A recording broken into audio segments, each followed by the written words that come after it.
Ça vient juste d'arriver, les amis. En Islande, un volcan est de nouveau entré en éruption, et c'est déjà la 9e éruption consécutive sur la péninsule de Reykjavik. Des fontaines de lave jaillissent à plusieurs mètres de hauteur, la célèbre lagune bleue a été évacuée et les habitants ne doivent même plus s'étonner de toute cette activité volcanique. Aujourd'hui, on va regarder de près ce qui s'est exactement passé, pourquoi l'Islande est aussi active sur le plan volcanique et ce que cela signifie pour l'avenir. Restez bien jusqu'à la fin pour ne manquer aucune image originale. Bienvenue à tous, les amis.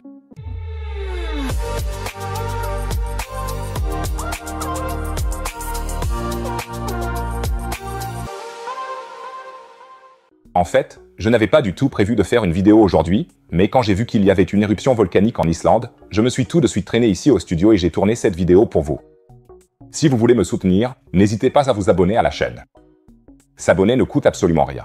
Vous ne raterez plus jamais d'actualités géologiques passionnantes et ça m'aide énormément. Merci beaucoup, les amis. Bon, passons maintenant à la situation actuelle en Islande. Cette nuit, à 3h54, une fissure éruptive a commencé à s'ouvrir dans la partie nord de la chaîne de cratères Saint-Nukir. Et ce n'est pas un petit trou. On parle ici de plusieurs centaines de mètres de long. Imaginez-vous devant une fissure dans la terre aussi longue que plusieurs terrains de football. De cette fissure jaillissent maintenant des fontaines qui forment littéralement un rideau de lave en fusion. C'est vraiment spectaculaire, même si, bien sûr, c'est une situation sérieuse pour les habitants sur place. Mais la bonne nouvelle, c'est qu'aucune infrastructure n'est menacée pour l'instant. Les coulées de lave s'écoulent en grande partie dans des zones inhabitées. Par mesure de précaution, la célèbre lagune bleue a tout de même été évacuée. C'est le bain géothermique extrêmement prisé par les touristes en Islande. J'imagine que ça a dû être assez surréaliste de se détendre dans l'eau chaude et de recevoir soudainement l'annonce « Excusez-nous, nous devons évacuer ». Un volcan vient d'entrer en éruption. D'un autre côté, c'est évidemment quelque chose auquel il faut s'attendre lorsqu'on prévoit un voyage dans la région.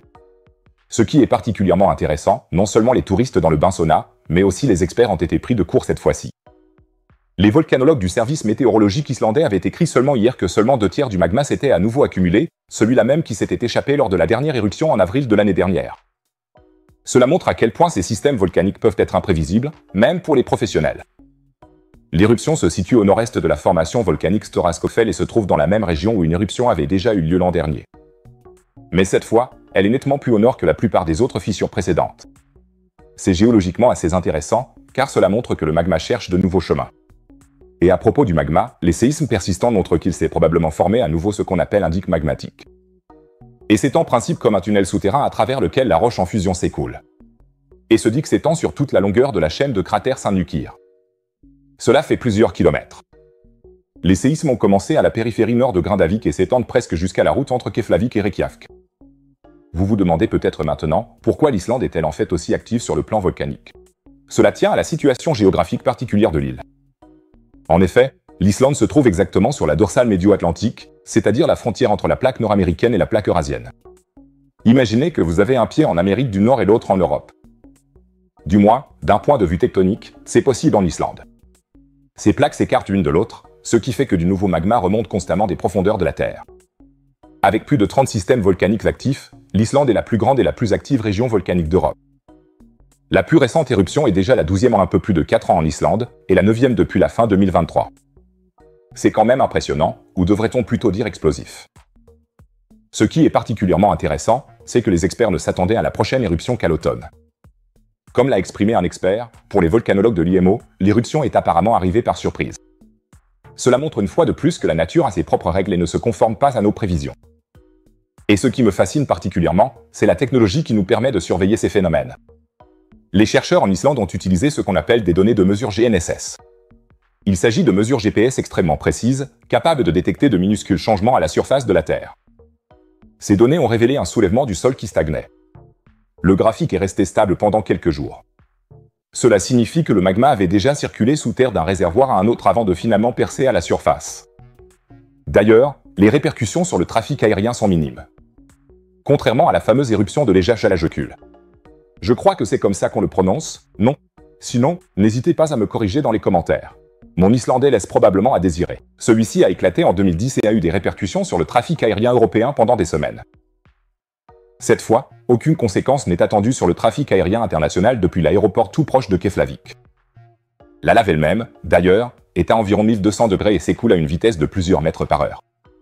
Ça paraît lent, mais quand on pense qu'il s'agit de roches en fusion, c'est quand même sacrément impressionnant, non?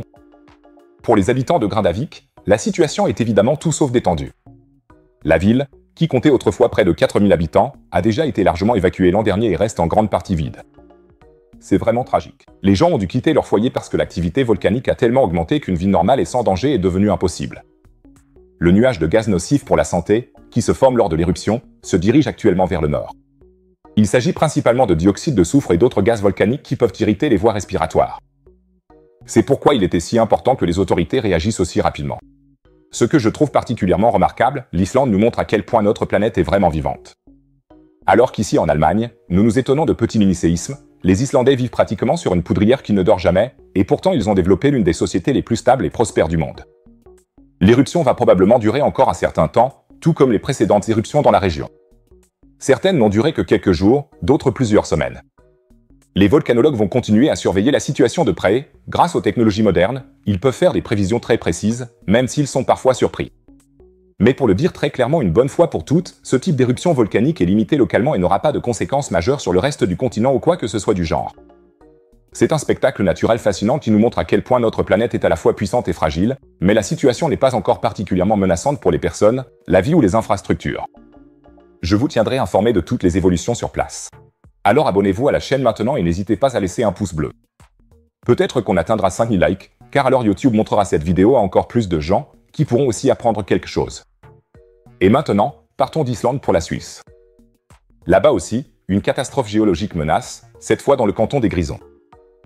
Le village de Brians est gravement menacé par un éboulement, et selon les experts, ce n'est plus qu'une question de temps avant que le village ne soit détruit. Vous trouverez tout sur la situation dramatique sur place et des images originales vraiment incroyables dans la vidéo indiquée en haut à droite. N'hésitez surtout pas à cliquer dessus. C'est vraiment passionnant.